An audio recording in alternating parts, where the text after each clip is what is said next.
So, today we will be discussing women in law enforcement because it is a male driven field, and this is by Courtney Meinhardt and Aja Dominic. The United States Department of Justice defines law enforcement as resolving conflict within the community. For each department, this does vary. There's a lot of differences for each department and what they're being asked to do, depending on whether they are serving a rural community or if the community that they're serving is more urban and populated. Law enforcement includes tracking crimes, investigations, mediation, and prevention.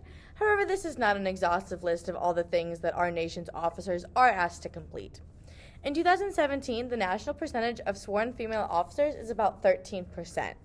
And this varies from the national civilian population, that's roughly 60%. The gender distribution of full-time law enforcement officers does see a large variance of nearly 75%. The Missouri State Highway Patrol does have about 2,348 troopers. However, only 68 of these are female. Of the nearly 20,500 law enforcement employees in the state of Missouri, 1,491 of these are female. For this part of the presentation, we decided that history of police departments and women in law enforcement was going to be a really good baseline so that everybody had a general understanding of where we were at and how things came to be. Police departments were established in the early 1800s, and across the country, this really varied as what each region needed. In 1845, women were able to begin working in New York City jails. It wasn't until 1891 that Marie Owens was actually assigned to be a patrolman. However, her responsibilities were mainly centered around women and children, and she really wasn't actually in charge of any patrolling. About 20 years later, in 1910, Alice Wells was sworn in as the first female officer in the country with the Los Angeles Police Department. Another 2 years after that, the Los Angeles County decided to swear in their first deputy sheriff of the United States that was a female, and her name was Margaret Adams. Between 1930s and the 1940s, the Great Depression and World War II really struck our country, and women were supposed to be more supportive roles, so they were assigned to dispatch and a lot of desk duties in departments. The mid-century of the 1900s was when we saw women become more prevalent in law enforcement. In 1956, the International Association of Women Police is formed.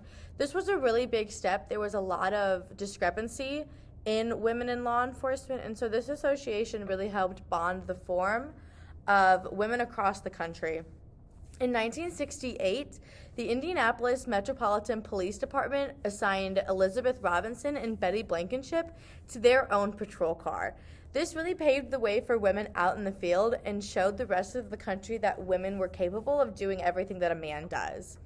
In 1972, the Civil Rights Act aided in the discrimination against gender employment, which was another thing that really helped women in law enforcement progress. Between the 1970s and the 1980s, women took leaps and bounds in the law enforcement world. This was federally and locally. A lot of women found challenges federally, but locally was a little more accepting. But between these 20 years, a lot of headway was made. In Atlanta, Beverly Harvard becomes the first black police chief in 1994. This was a very big step for people of color as well as females in the field. In 1995, National Association of Women in Law Enforcement and National Center for Women in Policing was created. So, for this part of the presentation, I would like to talk about the advantages and disadvantages of women in law enforcement. So first, I would like to discuss how women are less likely to engage in lethal force. And for my second point, I would like to discuss how women are less likely to engage in violent acts against civilians, regardless of the situation that they're entitled in. And then for my third one, I would like to discuss how women respect the civilians that they come in contact with, which is why they engage in less lethal acts. So to continue on talking about the advantages and disadvantages of women in law enforcement, I'd like to discuss that women are better than their male counterparts at dealing with conflict because they have other skills than combating violence with violence. They like to use their verbal communication skills rather than engaging in violence with their civilians. And although women do not have the brute strength and bravery of their male counterparts, they use their other skills on the job that makes dealing with their other counterparts very effective. I would also like to discuss that male counterparts could learn a lot from their females because they can learn how to use their verbal communication skills rather than drawing weapons, and they can learn how to de-escalate situations rather than inflicting violence. Women have also been put into teaching roles to teach other police officers how to do their job. So to discuss the minority of the minority, although women are minority, Black women are definitely a minority to the minority. So I wanted to talk to you guys about the different stereotypes of Black women and how they could help the law enforcement. So I'd like to talk about the mammy. The mammy is like the mother-like protector. She is the person that's gonna guide you. She's the person that's gonna talk you through situations and help you just be a better you. She is going to protect you like a mother. She's going to want to guide you through everything like a mother figure. And that is definitely essential in the law enforcement because you're definitely gonna want somebody that's gonna take you through situations and help you through every situation that you're gonna need them. And then I would like to discuss the bull. That is the headstrong. That is the one that's going to be most like the male counterpart, so that people won't think of females and think they're going to be so sensitive. They're going to want to help everybody. The bull is going to be just as headstrong as the men. They're going to want to engage. They're going to want to be on the front lines. And that, I think you need the mammy and the bull to be a good woman in law enforcement, because people are going to think you're too sensitive if you're the mammy, and people are going to think you're perfect if you're the bull. So I think you need that balance of both.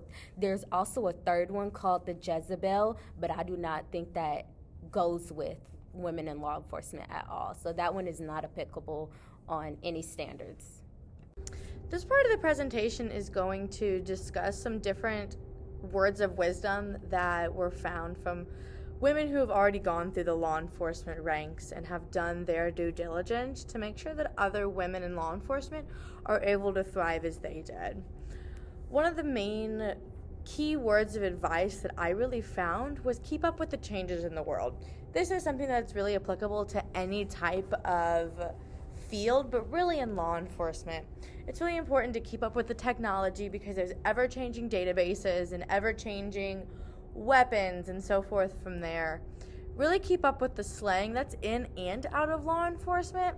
Keeping up with what your law enforcement counterparts are using as words for other words is really important, but it's also really important to decide what the citizens are using to describe things. This also goes along with things happening in your community.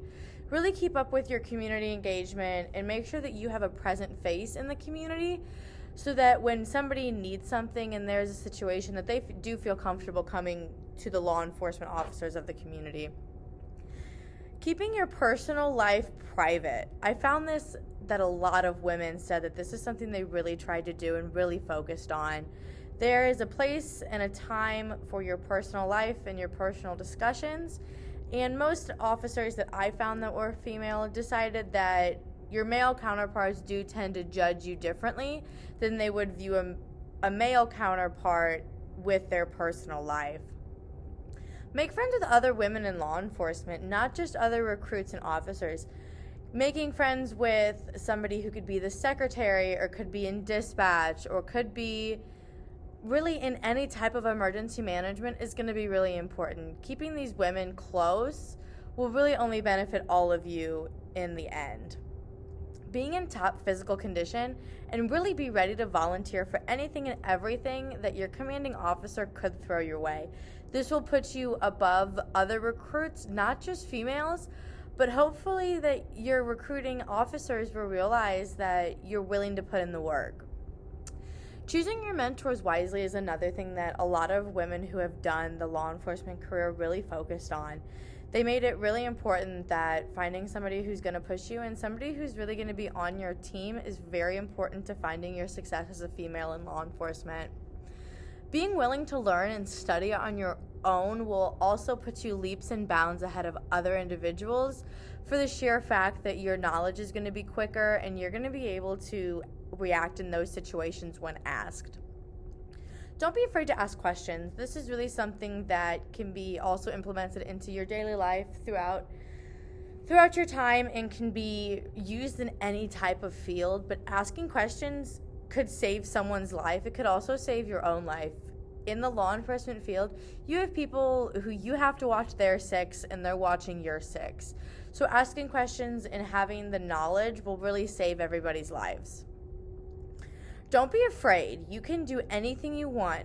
Don't let anyone tell you you can't because of your gender. That's completely irrelevant. That is really the main point that we're trying to get across here in this PowerPoint. This portion of our presentation is going to talk about the stereotypes that women in law enforcement do have to face. As Aja has said earlier, there's a lot of stereotypes for Black women in law enforcement, and I really wanted to wrap up the PowerPoint with discussing some overall stereotypes that women have to deal with, as well as how those have been overcome in the law enforcement field. Assumptions were made that men and women are physically equal. This is something that most people can see is obviously untrue.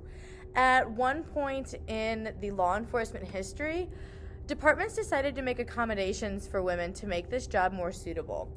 And this is not giving handouts. This is not thinking that women are less. It's just making women able to do the job as equally as their male counterparts. This included a lot with firearms. Women were given modified guns with shorter stocks, shorter pistol grips, and were given low recoil slugs. This aided women and also aided smaller men.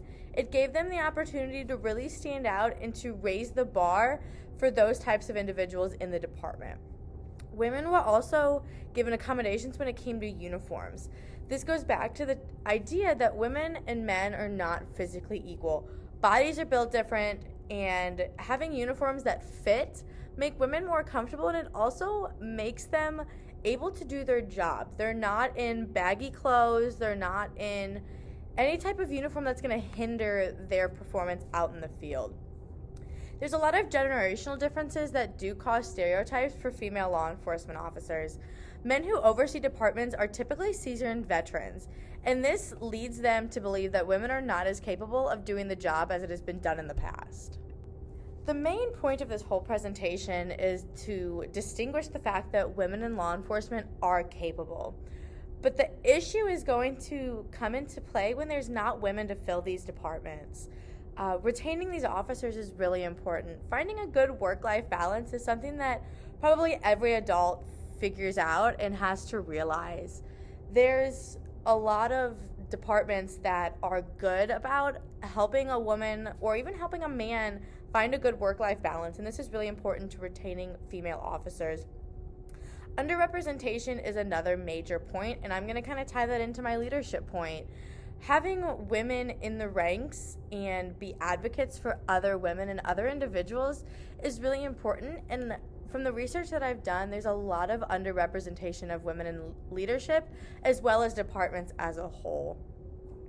To bring back in the point that I had talked about accommodations, to retain female officers, embracing their differences is very important. Women are not a fan when people try to avoid the differences and pretend they don't exist. Embrace these differences and let a woman be proud to be a woman. Having a department that represents the community it serves is so important. And this also ties back into my underrepresentation point, that women want to serve a community that they feel that they are a reflection of. They want to do their part and they want to be advocates. So having a department that really represents its community is very important to retaining officers. Thank you for listening to our presentation in its entirety. These are some references that we found useful for us when we were going through our presentation, and we hope you guys find them useful when you guys are looking at women in law enforcement.